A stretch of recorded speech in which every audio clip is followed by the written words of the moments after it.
Good afternoon, everybody. This afternoon I have worked to reallocate Kiri Allan's ministerial portfolios across existing ministers. Ginny Anderson will become the Minister of Justice. Ginny's been a strong performer in the justice space since taking on the role as Minister of Police. Aligning the justice and police portfolios will be important in the coming weeks as we look to progress the legislation that we announced last week around RAM raids to ensure that young offenders face more accountability for their crimes. Ginny Anderson's focus and my focus is firmly on backing the police with the tools and the resources that they need in order to fight crime. We're creating opportunities to break the cycle of offending with rehabilitation programs while ensuring there is strong accountability and consequences for those who don't take up those opportunities and continue to commit crime.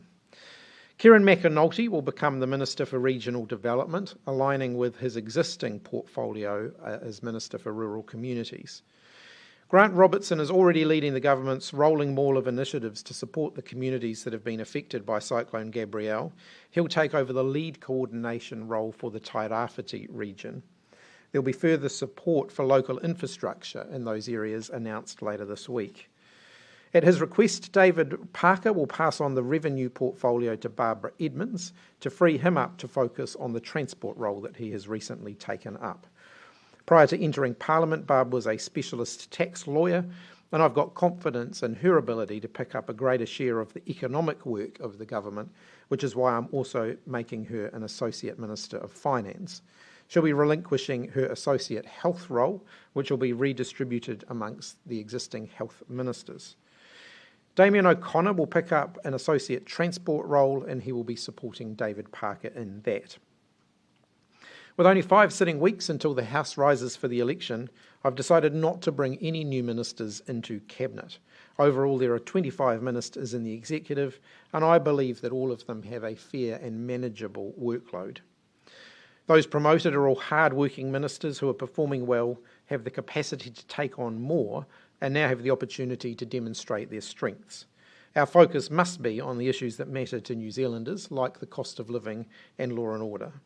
As a government, our singular focus must be on making life better for everyday Kiwis, and that is what I've sought to do, and I need everybody in the government to be doing the same.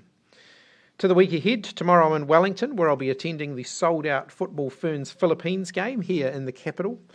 On Wednesday, I'm hosting Australia Prime Minister Anthony Albanese, or Albo, at the annual Australia-New Zealand Leaders meeting. On Thursday, I'll be meeting with US Secretary for State Antony Blinken before travelling to Christchurch to speak to the Canterbury Chamber of Commerce and the local Government New Zealand meeting. Now, happy to open up for questions. Her request to get rid of revenue because you killed his wealth tax? He indicated that he was keen to move on from revenue. He indicated that that's what he would like to do. Did he give you any explanation, and was it because you killed his wealth tax? He indicated that he wanted to move on from revenue, and I've accepted that. Prime Minister, did Kiri Allan come back to work too soon? She was offered more time off and indicated that she wanted to get back to work. What impact does this have on the Labour Party, given that we're only 3 months out from the election, and how worried are you? Ultimately, this isn't about me or about us, it's about New Zealanders, and they want to see us focused on cost of living, on law and order, on the issues that matter to them, and that's where our focus will be. You're not paying any attention that we're 3 months out from an election? Of course, politics matters, but actually I think what New Zealanders want to see the government focused on are the issues that are important to them. Why did you just take her word that she was okay with it? Wouldn't it have been, in hindsight, better to get the advice of a clinician or have her sit down with someone and have that assessment be provided to you before you made a decision? I made sure that she had got support, that she had been seeing a counsellor. She came to meet with me. She indicated that she wanted to come back to work. I did not compel her to stay away from work. Well, isn't it a bit irresponsible to not have a professional look into the situation before you put her back? It's not a normal job, obviously you know this. Isn't it a bit irresponsible not to have somebody of a professional stand and look at this? I think the Minister herself indicated that she wanted to come back to work. I'm not in a position to compel her to do otherwise. Do you believe that Labour has a chance of winning this year's election now? Yes. Because we're just getting started with the campaign, and there's a lot more that we have to offer in the forthcoming campaign, and I'm looking forward to the opportunity to set that out. How can you show the public that you've got it together? Well, just watch me.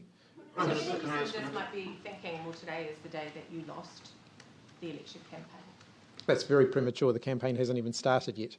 Would probably be wondering as well how there were so many red flags with this minister, from the RNZ comments through to the allegations around shouting and management in her office, to even the last time you put her on leave, to resisting going on leave and saying that wasn't for mental health reasons. There are a lot of red flags in this process. So how did she continue to be brought back? Kiri Allan was very well supported through all of those things. Now, I do want to be clear that the issues around concerns around her ministerial conduct, her, previous issues around her ministerial conduct were unrelated to her mental health, and she has been very clear about that and does not want those two issues to be conflated. They were, as I've indicated before, dealt with at the time, and there were no new issues that were raised in terms of further complaints for me to do anything further with. Having said all of that, mental health is a very difficult area, and I think the experiences of the last few weeks clearly demonstrate that. How did you expect Kiri Allan to walk back into this place, which we all know is pressurised and is brutal, and to deal with her mental health issues alongside the pressure of being a minister? As I've indicated, Kiri was being very well supported. She had some very good support from colleagues. We had arranged professional support for her, and one of the conditions of her coming back to work was that she would continue with that professional support and that she would also be receiving coaching. So that was a condition that was placed on her coming back to work. Well, clearly there were some further issues. Jessica. Her local role. She is still the MP for East Coast. Will she stay on in that role? I know that you said you were going to rethink about that, but is that appropriate given the stress she's under? That's a discussion that's yet to be had. I didn't have the opportunity to have that discussion with her this morning. Given that we're less than 3 months, it won't prompt a by-election, do you think... Clearly it's something that we want to be getting a decision on fairly quickly. Have you spoken to Kiri since this morning? Not since this morning, no. Do you have any other concerns in between giving her the all clear to come back to work and the events of last night? No, actually, I had a conversation with her on Sunday morning via messages about issues that she was working on in the justice space. She was very engaged in her work, which was consistent with what we saw from her last week. Minister, do you see these questions that go to the heart of your political judgment to bring her back? Do you see these as fair game, or is it a bit unedifying, less than 24 hours after a pretty serious incident with somebody that, has mental health issues? I like to think right the way through this that I have handled the situation fairly, with compassion and with respect. I don't believe that mental health should disqualify someone from employment, and it shouldn't disqualify someone from employment in this building, and it has not done in the past. I think what is important is that people are supported. I believe that Kiri has been supported here, and wherever she has needed time off, we have given her time off. I have given her time off. In fact, I encouraged her to take more time. Ultimately, people can make politics of this, which appears to be what they are doing. I think they should think about the message that sends to other people in New Zealand who are struggling with their mental health. If the message is that someone who confesses or reveals that they're struggling with mental health should be immediately sacked, I think that's going to make the problem worse rather than better. The politics of this, sorry, just to be clear? Well, the people who are suggesting that she shouldn't have still been in the job. Is there a way to manage that more thoughtfully in retrospect in terms of allowing her the space and to work through those mental health issues without the pressure of this place? As I've indicated, Kiri was very passionate about coming back to work. And actually, people who are working through these issues, in some cases, that's actually a significant step in their recovery, is to re-engage with the positive things in their life. And for Kiri, being at work was a very positive part of her life. She had been receiving support. She was in a much better space. Had I been able to foresee this, of course, there would have been more things that we might have been able to do. I don't have a crystal ball any more than anyone else does. Were you referring to would have done differently? In any situation where you can look back in retrospect, there will always be things you could do differently. Could I foresee this a week ago? No, I couldn't. Were you referring to the statement that Christopher Luxon made? Clearly the situation raises questions about the judgment of Prime Minister Chris Hipkins. Well, that's a question for him. Question for you. Yeah. You're referring to people making politics out of it. Was it about that? What else can you tell us about the events of last night, in particular her refusal to accompany a police officer? Can't tell you anything more about that. That's obviously now a criminal investigation or criminal matter.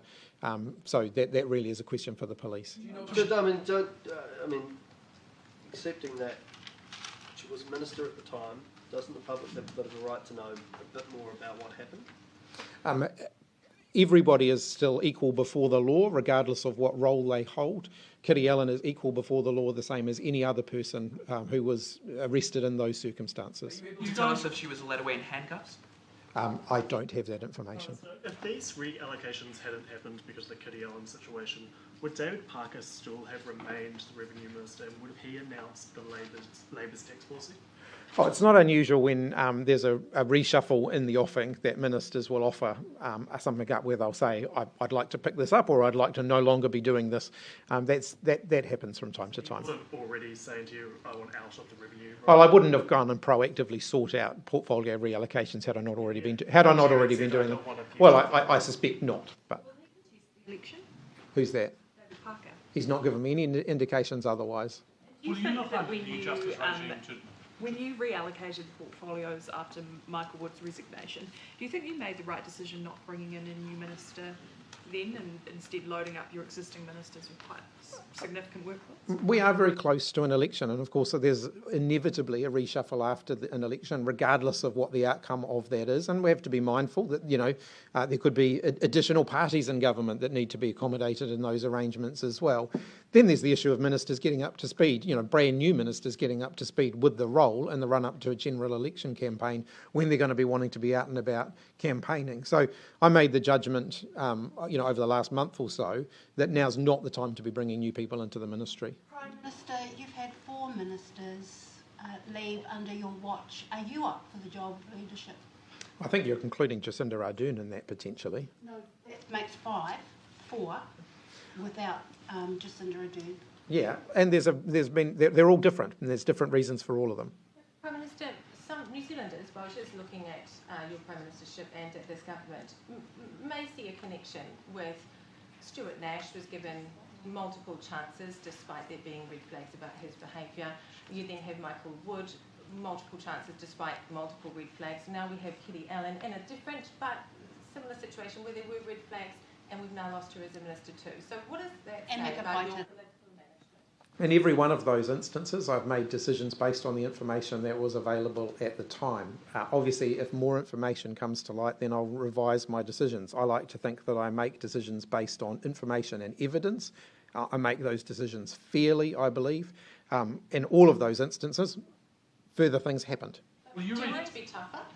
I believe that I have been quite tough. Clearly, if I'd had all of the information related to all of those ministers in the first instance, the issue would have been resolved much quicker than it was. But I didn't have that information. As Prime Minister, you can only make decisions based on the information that you have at the time. Yep. Just coming back to your comment earlier that you had a text message exchange with Kiri Allan on Sunday morning. I'm assuming you mean Sunday yesterday. Yes. What prompted that text message conversation? We were actually having further discussions about the issues that we were working on last week. So none of it will be surprising. It's just, the usual mechanics of it. She's very engaged in, bringing to fruition the work that we have been doing over the last couple of weeks. And it was in line with those conversations. I asked whether in those conversations or even further back on Wednesday when you stood here with her and announced the policy, you mentioned her being on top of her game. Had you spoken to her about the fact that you thought that she was doing well and that she'd come back and that you were really happy with her performance? Had you personally spoken to her about that? Yes, I had a conversation with her literally as we walked out of this room, indicating that I thought that she had handled the press conference very well, she had handled question time in Parliament very well, and had been very engaged in all of the internal conversations that we had been having around those issues. And so when you had that text message conversation yesterday, there was no hint at all that anything was up or you were concerned? No, my understanding is that there were further developments in her life outside of work later that day. To relook at the reduction in prison population target that Labour's set in light of the recent events? Look, do I want fewer people in prison? Yes, of course. I want fewer people committing crime in the first place. Labour's target, Labour's policy is unchanged. relation to recent events? If you look at the areas where the biggest reductions have been, and I know that this is being contested by others, but it is in areas like, traffic offences and so on. I think, it's always a work in progress. Should our most serious violent criminals continue to, find themselves in prison, my view is yes, they should. So it's no change to that policy. We always keep everything under review. Last week you concentrated on law and order, obviously putting aside the events that have happened last night and this morning. Did you have a focus and a plan of anything that you were wanting to talk about solely this week? Well, we've got a few more things coming up over the next few days, as I've indicated before. We've got Prime Minister Albanese here, and there's going to be, the Trans-Tasman relationship's clearly going to be a focus for the week. We've got the Secretary of State from the US here, and I'm sure that, there'll be a tone of that. And as I've indicated, we have got some further cyclone recovery announcements shortly to come. Is it also your intention to announce Labor's tax policy this week? We'll announce that in the fullness of time at the appropriate moment. I'm not going to put a particular date on it. Have you member Jason Arke about this story? Sorry, what was that? Have you seen the comments from RNZ board member Jason Arke about the story, saying, when there's blood in the water, the sharks circle, and they're more than happy to digest every last morsel and watch the bones sink to the depths if the blood's sport. Is that appropriate, given RNZ itself wrote this story? I have not seen that, and I will look at it before I provide judgment. It's appropriate, though? As I've said, I'm not going to pass judgment on something that I haven't seen. Just on the visit of Anthony Albanese, I mean, obviously we're celebrating all these milestones and diplomatic engagements. Is there anything tangible that's going to come from this visit? What do you hope that you can announce from it? Well, I don't want to get ahead of the visit itself, but obviously we have a very warm relationship with Australia, and we'll certainly be aiming to build on that. There's traditionally been a separation between justice and police portfolios. In fact, it's very unusual for one minister to hold both of them. I was wondering if you could walk us through the rationale behind giving both weighty justice portfolios to one minister, and if you're worried about the imbalance that might create. No, it has happened before. Annette King held both roles in the Clark government, both Minister of Police and Minister of Justice. There are a few areas of conflict. They're relatively small areas, and they're handled by way of delegation. So an Associate Minister of Justice will pick up those areas where the portfolio potentially has a conflict with the police portfolio. I'm happy I can provide a list of those. It's not a big list. There's a small list. Associate Justice Minister now? Deborah Russell, in this case, will pick up any areas where there's a conflict between the two portfolios. Does it show, though, you're running out of people? No, it doesn't at all. It shows that actually there's a logic in bringing the portfolio together, given the issues that we're dealing with at the moment, where there is a clear interface between the work that Justice are doing in the policy space and the implementation that the police are doing in the operational space. Bringing those two portfolios together to really focus in on those issues makes sense, and I believe that Ginny Anderson is a good person to lead that work. As I've indicated, I have plenty of people who, in the fullness of time, in the team, I think will make outstanding ministers, but I just think 3 months before an election isn't the time to be bringing them into the ministry. The depth of talent, though, you wouldn't be putting these two weighty portfolios on one minister's shoulders, though. No, I disagree. I mean, if you look at the overall sort of job share across the cabinet, I think that the portfolio allocation is relatively fair across ministers. But for Ginny Anderson, though, she's a new minister. She's got a big beefy portfolio like police already, which she's just trying to get used to, get her head around. And now you're giving her another big beefy portfolio, justice. Can she handle it? I think she's well and truly demonstrated in her time as Minister of Police that she's got her head around the portfolio. Yeah. What you were saying before about something further happening personally with Kiri, without wanting to breach any privacy or go into too many personal details, did you have a conversation with her about? I don't know the details of that. I know that she's had other things going on and that there were other things. I don't really know the details of that, so you can't really add more. Minister, for you personally, has this been one of the hardest days of your premiership? I mean, I want to say, when you're dealing with issues around mental health, that's incredibly difficult. I know that there'll be a number of employers around the country who have worked with employees who have found themselves in periods of mental distress, and it is incredibly challenging. And I don't take that lightly. I've taken it very seriously right from the beginning. I've been working very hard to ensure that Kiri has been supported through that. And yes, I have been guided along the way by the feedback that I have received from her about what's important to her and what's going to work for her. But it is really tough. And on one level, I commend Kiri for speaking openly as she has over the past few weeks about her struggles with mental health. It is an absolute tragedy what happened yesterday, that it got to that point. It is very brave to be speaking publicly about it, and I think in that regard I do want to acknowledge that she has been willing to do that. Clearly it is not acceptable that it got to that point yesterday, and of course she could not continue in her role as a minister. Seriously, should New Zealanders sorry, I'll just take you one at a time. How seriously should New Zealanders take the announcement in the weekend by one of the minor parties of a gang-only prison? Finishing school for gangs? Yeah. How serious is that a policy, and how, considering that we are coming up to an election, this is what some of those minor parties are saying as decent policies. What's your response to that? Well, if you look at the gang membership in our current prisons, it is quite a high proportion of the people who are in our prisons now, and that is because of the work that the police have been doing to target gang offending and to make sure that those who are doing that are held accountable for their actions. To pick on something you were just saying there, do you feel like you've let Kiri down? I believe that I have done everything that I could to support Kiri. Now, I'm not saying that the outcome is acceptable, and I think clearly this is a tragic set of circumstances. New Zealanders will sort of glance over the minutiae of what happens in this place, and move on by election day, but they're likely to remember this, aren't they? So what is your message to New Zealanders today? I think mental health is something that we should always take seriously, and it's always something that we should speak respectfully about.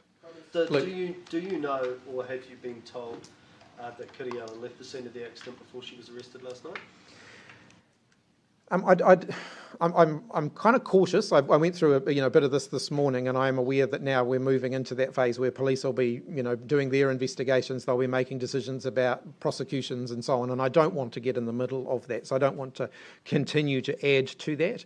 So I'll be dialing back my comments in that space because it is an active matter for the police. Do you know? One more on that. Do you know if she went to the hospital before she went to the police station? I'm not aware of that. Do you know whether she currently still a Member of Parliament? She's still a Labour MP. There's a really high degree of public interest in this. She represents the people of New Zealand. So isn't it important that a detail like if she walked away from police as Justice Minister, isn't that crucial? Ultimately, it's a matter for the police. If the police are going to take a prosecution, for example, it would be utterly inappropriate of me as Prime Minister or any minister or any Member of Parliament to get in between that. The last minister that did that got removed from his role. Do you know? What was that? Do you know if she left the scene? As I said this morning, I guess the information about that hasn't been completely clear to me. So that really is a matter for the police. Katie. So just to be clear, you are not aware right now whether or not she walked away from that scene? I certainly can't say for certain what happened last night. Her future in politics, you said that a decision would need to be made regarding her future quite quickly. Is there a time by which that decision needs to be made? Well, nomination day. Is that something that you'll be talking to her about? Would you? Yes. Yeah. Reshuffles in your cabinet. Are you actually able to name, say, the workplace relations minister, the customs minister? Do you know everybody, all the portfolios at the moment? Well, Carmel Sepuloni is the workplace relations minister, and I believe I'd have to check customs minister. Actually, it's not a portfolio that papers have come up from in the last few weeks. What does that say about the current state of the government? It says that everybody's working hard. Does it not say that you've had to reshuffle so many times that you've lost track? No, it does indicate that there's a lot of portfolios. All right. So, yesterday, the Green Party made some comments about you rolling out of the wealth tax, capital gains tax, saying that essentially that's depends what the voters say, and they'll be pushing hard for it and could potentially not be in a coalition if they don't get that over the line. Māori Party have said you won't be calling the shots on election day. What's your response to these from parties that you're going to potentially have to work with? I think the posturing that political parties have before an election and the negotiations that they do after the election don't always completely reconcile with one another. Obviously, there's an election campaign, and it's up to voters to vote for the parties whose policies they most strongly support. Is there quite serious concern for Kiri's well-being at the moment? She has people supporting her at the moment. When did you have time to get a haircut between this morning's press conference and now? It was actually booked in to do before this morning's press conference, and it got delayed a little bit. Thanks, everybody.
Right from what, pretty early this morning, or yeah?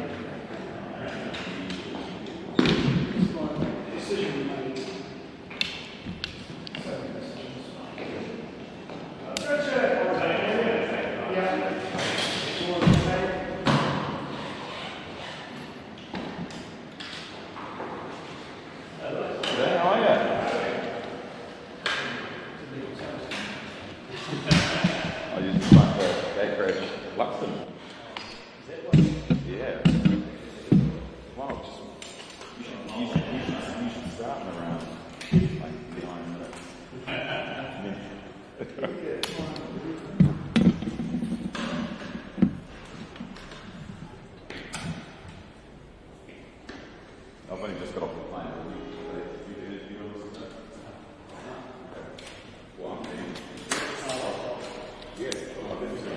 Yeah. They say that 90% of communication is non-verbal anyway, so that mightn't really matter.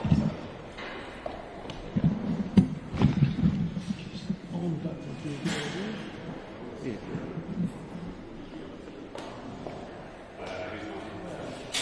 Oh, everyone that counts is here.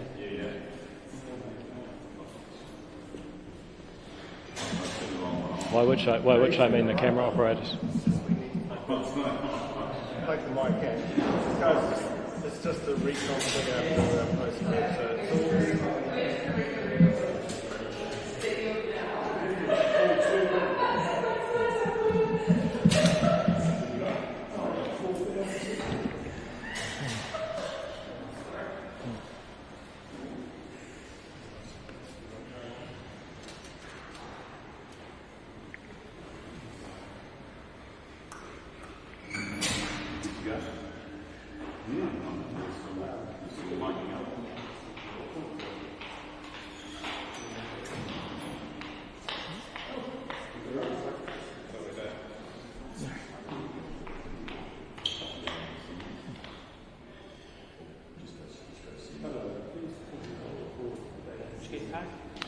Tie. Oh, thanks. Auckland. Just Auckland? Yeah, have you heard of it? Yeah, no, there's a lot of people there, actually. In Auckland? Yeah, it's good. It's good. Oh, yeah. Yeah, no, it's great. Well, my office is right behind that. My office is right behind that. Oh, is it? Yeah.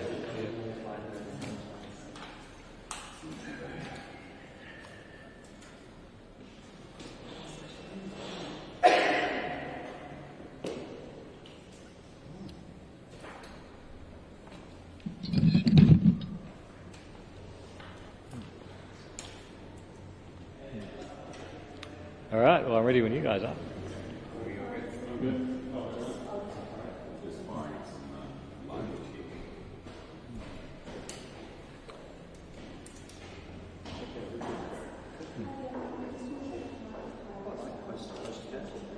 Yeah.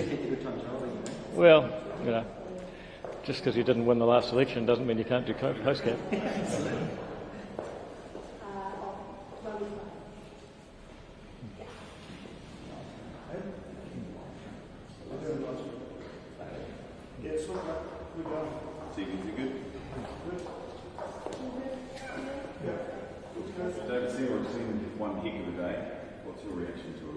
Look, it's truly sad that politics has been played out by personal and administrative issues. It feels like a caretaker government. They've run out of reserves, cannot field a full team of ministers. They're really just caretaking until the election. And the tragedy is not just for these people affected by these events today, but all the other problems New Zealanders face, which are not being resolved while we talk about this. Who's to blame here? I mean, there's been some narrative that Chris Hipkins was a bit naive for letting her come back to work prematurely. What do you make of those? Well, this is a government that is very tough on employers carrying out their obligations. I question whether they have done a proper process here. They rolled out the announcement of Kiri Allan coming back to work on a Friday afternoon, and Matariki, no less. I think they probably could have been a bit more cautious about that, but ultimately that's for them. I just make the point that this is a government that's very tough on employers carrying out their duty to their employees. What is the duty here? What would a normal employer have? What was their rights and obligations? Well, a normal employer would be a person conducting a business undertaking. They would be required to make sure they'd taken all reasonable steps. And I think there's a real question here over whether they had. The main boss, was overseas for most of the period when there was a problem and came back and then suddenly threw them back into basically announcing reversals of all the policies they've stood for the last 5 years. That's a pretty tough turnaround. You're calling this a caretaker government. Is there any coming back from this? It is a caretaker government. They're here to go through the motions. They can't even replace their talent because they've run out of reserves. They cannot field a full team. It's hard to believe them addressing the challenges that New Zealanders face with the cost of living and crime and division division when they can't even get enough people on the field to actually do the job. You've now got a Justice Minister who's one and the same person. That hasn't been necessary, I think, for a couple of decades. I don't think that you can credibly say these guys have what it takes to solve the problems New Zealanders face now or, frankly, after the election. Chris Hipkins was just unable to name his customs minister. What do you think that says about him? Well, let's be fair. I mean, customs is not always the highest profile portfolio, but it just goes to make the point that these guys have lost 5 ministers plus the Prime Minister in the last 7 months. That's a lot of churn, and churn is never a good sign in an organisation. Is there a question mark? New Zealand employers, and I take Parliament as part of that too, takes mental health and work.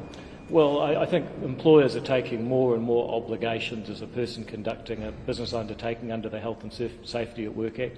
Employers do take that very seriously. I know we do and act with our staff and MPs. But remember, in this case, the employer is actually not Parliament, it's the government. Parliament is a difficult beast.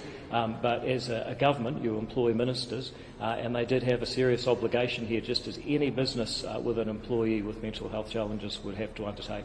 Is there a question mark over the Minister of Police and the Minister of Justice being the same person, since while they deal with the same problem, they're supposed to come at it from a different perspective? Well, it's certainly true that there are conflicting accountabilities between police and justice. The police are supposed to be restrained by the rule of law.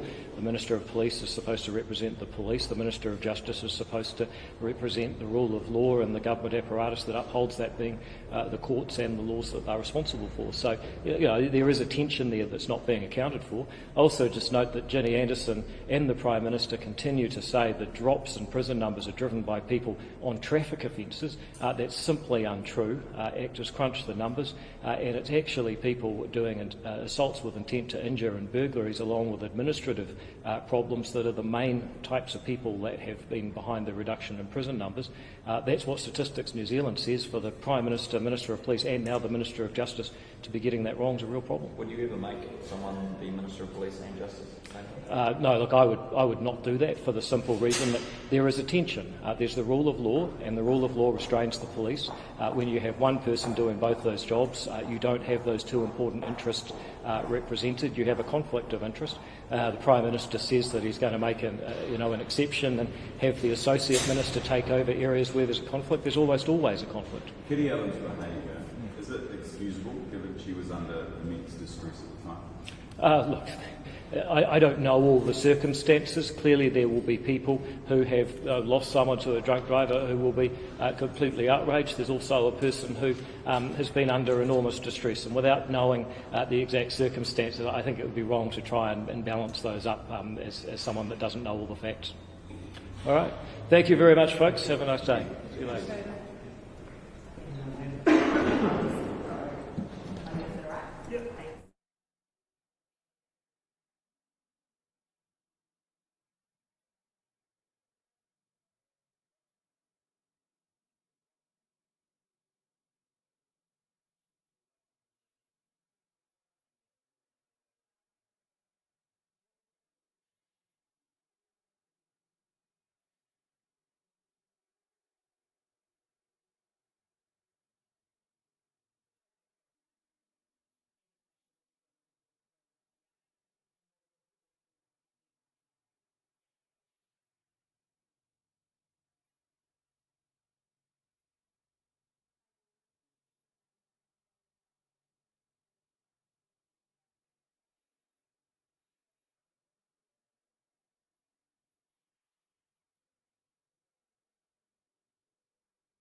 Hi everyone. Listen, for all of us watching the events of today, I mean, our thoughts are really with Kiri Allan. We genuinely hope that she gets all the support and help that she desperately needs. Obviously, also, this is a disappointing day as we see yet again a government that's focused on itself and not focused on the New Zealand people. The New Zealand people are doing incredibly tough out there, dealing with the recession, dealing with rising levels of crime and a healthcare and education system falling apart. So again, it's a government not focused on the New Zealand people where it desperately needs to be. So with that, happy to take your question. What does this mean for Labor, given that we're 3 months out from the election, and what does this mean for you? Well, again, it doesn't, I mean, for us it's just a frustration that here we are yet again, another week, discussing drama and personnel issues within the Labor government. It's a Labor government, it is not focused on the New Zealand people. And the New Zealand people deserve better than this. They deserve, we're in the middle of a recession, we have a cost of living crisis that's staying higher for longer and causing more pain and suffering for New Zealanders. We have a crime that's out of control, we have education and healthcare systems falling apart, and that's what New Zealanders want a government to be focused on. That's what a national government's going to be focused on for them. To be fair though, there have been quite a few ministerial distractions and it hasn't seemed to dent Labor in the polls in a drastic way. You haven't really been able to capitalise on that. Do you think that today's example will make a difference to the outcome of the election? Oh, look, I disagree. I travel the country regularly. People understand the country's going in the wrong direction. They have a sense that this government is broken and it is not working for them. And that's what we've been talking about. And that's why I've been relentlessly focused ever since I began this role to say New Zealanders care about the cost of living, they care about crime, they care about health and education. And we've been launching 27 different policies to talk about how we solve those problems for New Zealanders and the challenges that they have. You said Chris Hipkins has some questions to answer. What are you implying there? What has he done wrong in this situation? Well, look, I mean, I feel for Chris Hipkins. I imagine he's frustrated, but the New Zealand people are incredibly frustrated with this government because it's focused on itself and not on them. He's gone through a period of ministers, whether it's been I get that. all those issues. And what I don't understand is, as the leader, is that how do you not have clear expectations? How do these issues seem to go on and on and on and on and not come to an end? How does it take media to bring huge attention to a lot of these respective cases? Think of the last 4 ministers and their situations before he actually takes action. So there's something going wrong in the culture and the leadership of that cabinet group. And as a former CEO who's run executive teams, you want to be able to make sure your team is functioning, they're all delivering and contributing on the bits that they are. Where they're not, you're supporting and helping them. But importantly, where they're not delivering, you're actually making changes and sorting things out. You're saying that Chris Hipkins should have assessed the situation and said, no, you've been away for 2 weeks, you need to be away for longer. Look, I don't know enough about the Kiri Allan situation, and that's really, Chris Hipkins will know more about that. But what I'm talking about is a pattern that we see continuing. We've seen Stuart Nash, we've seen Meka Whaitiri, we've seen Jan Tinetti, we've seen Kiri Allan, we've seen Michael Wood. It's just a rolling thunder each and every week of new personnel and drama issues within the Labor government. And all I'm saying is that New Zealanders deserve better than this, because outside this place, people are doing it incredibly tough. Half of New Zealanders are worried about money on a daily basis. We have crime through the roof. We have a healthcare and an education system literally falling apart. And instead we're talking about this stuff yet again another week. What happened last week was pretty sad and pretty tragic. But she's still a minister and still Justice Minister. Is it excusable her behaviour? No, I think when a Justice Minister is drink driving, it's completely untenable for her to hold that position. And so it was the right decision for her to be stepped down and to resign those portfolios, absolutely. How much responsibility does Chris Hipkins have to take, given that he was the one that allowed her to come back to work? Well, again, those are decisions that he has to be accountable for. I guess all I can observe from my position is a series of ministerial appointments and behaviour that has not been well managed. It has gone on and on, whether it's Stuart Nash 3 or 4 times, Michael Wood, 12 to 16 times, Kiri Allan with a series of rolling thunder of issues, and you need to make powerful interventions to say either get that person firing and get them set up right so they can actually make the contribution you need them to make and make the delivery that you need them to deliver, or otherwise make changes, and sort it out. But it's not sorted out. There's obviously a culture and a challenge in that leadership of that cabinet. Do you have any reservations about the Minister of Police and the Minister of Justice being the same person, or could there be a conflict? Well, there will be conflicts in those 2 portfolios. I take the Prime Minister at his word that he's going to use delegated authorities with associate ministers to manage those tensions. But again, here we go again, another Justice Minister after 4 different police ministers at a time when New Zealanders do not feel safe in their homes, their businesses or their communities. They do not feel safe. and they're quite right to feel that. Violent crime's up through the roof, retail crime's up 100%, gang membership's up 66%, a ram raid's happening every 11 to 15 hours in this country. That's the reality for people outside of this place. That's what they're worried about. They're not worried about this stuff that's happening inside the Labor cabinet at the moment. This is quite a delicate issue, and there are some people saying you came in quite hard and fast this morning with some good comments. Do you agree with these? No, my job in opposition and my team's job is to make sure we hold this government to account, and that means actually making sure we hold them to account for their non-delivery, their policies, and also to present our plans, and I think we do that job incredibly well. We're playing the role that we need to in our democracy that we're asked to do. Hold ministers to account for their policies and their plans and their delivery and their execution, as well as their behaviour. How is it holding someone to account to issue that statement a couple of hours after a really tragic incident, and a mental episode has been laid there? Did you think about not giving or not asking this question, or even not giving these press comments? Do you need to go so far? Look, no, that is entirely inappropriate. Our job as an opposition is to hold the government to account. This is not personal. We wish Kiri Allan all the very best. We've said that in the previous weeks as well, that we want her to get the help, support. We're very supportive of actually supporting people with mental health issues. I've done that in my past life with respect to employment as well and leading large teams. So I fully get that. But actually what we saw last night was clearly a minister who's a justice minister being arrested. That is unacceptable, therefore that position is untenable. And so if you look at my statement, I'm calling, we want support for Kiri. That's absolutely important. But we also need to say, look, this is a government that yet again, we're having another set of conversations for the rest of the week when the New Zealand people want us focused on them, not focused on themselves, which is what this government's doing. The Prime Minister says the campaign's only just begun for Labor, so it's not like an issue of politics. What do you say to that? It is, for me, it's just, again, I know this is important in this place, but actually out there, really, the people of New Zealand are hurting. Economically, they're going backwards. Crime is out of control. Education, we can't get our kids to school, and we certainly aren't educating them very well in terms of their academic achievement, and our healthcare system's falling apart. Those are the things that New Zealanders are fixated and worried about, and have been for the last 12 to 18 months. And so none of this really has any bearing on that. None of this government's not helping them on those issues, and that's what a national government will do. Chris Hipkins was unable to say who his customs minister is. Who's your customs portfolio holder? Customs spokesperson Simon O'Connor. Chris Hipkins, how can you be so confident that your own ministers, if you do a government, wouldn't face similar issues or find themselves in similar situations? Well, what I'm saying to you is I will be setting an expectation, as I have in my past life with executive teams or senior leadership groups, about standards and about expectations. When people don't hold up to those standards, there's consequences for that. Very black and white about delivery. I'm only obsessed on outcomes and getting things done for the New Zealand people. I expect people to carry themselves. I don't expect people to shout, rant, rave, and get excited with their staff. I expect people to treat people with respect. And that's about a basic code of conduct about how we carry ourselves as leaders.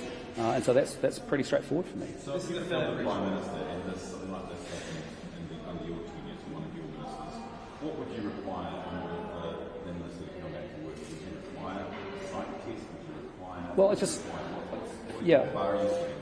Well, I come from a place where my mum's a counsellor psychotherapist, and so I would have actually wanted, personally, I would have wanted some reassurance from a clinician or from someone that actually the individual would be good to come back to work. But I want them to know that they're supported, they're cared for, we love them, we're going to look after them, but actually make sure that before they come back to work that I've actually got some reassurance from, that actually they're capable and ready to go and actually have been properly working through their issues and have got ongoing support that they desperately need. Because that's what happened in this case. She went to a counsellor and the Prime Minister didn't go and talk to the clinician.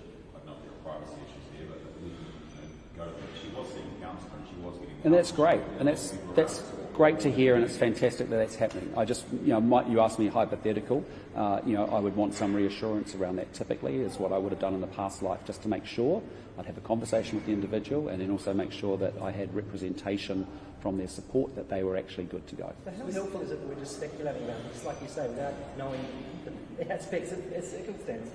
Well, I'm just saying, you're just asking me the questions, and I was telling you how I would react if I was in a similar situation. I was giving you an insight as to how I would think about that. But what I'm saying to you again is, look, we are here again in another week with another drama, another personnel issue inside this cabinet, when honestly, I can tell you outside of this building, New Zealand people are hurting, and they want a government that's going to fix things, sort things out, get the country back on track, and get us moving forward positively. Okay, last question. David Parker has requested to be removed from the revenue portfolio. Do you think that shows his lack of confidence difference in Labor's tax approach?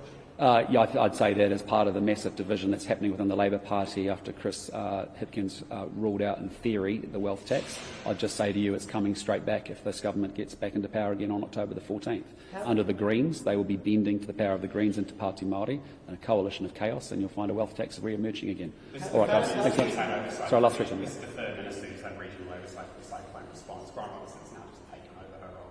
Is Labor sort of losing control of how they look after the cyclone? Well, you can pick any of the portfolios. There's so much churn going on and there's no delivery happening. That's the major problem. That's what New Zealanders are frustrated about with this government. There is no execution, no delivery, no improvement in results, no getting things done. And that's what they want a government to be focused on. That's what a national government will do. All right, thanks guys, appreciate it. Thanks so much.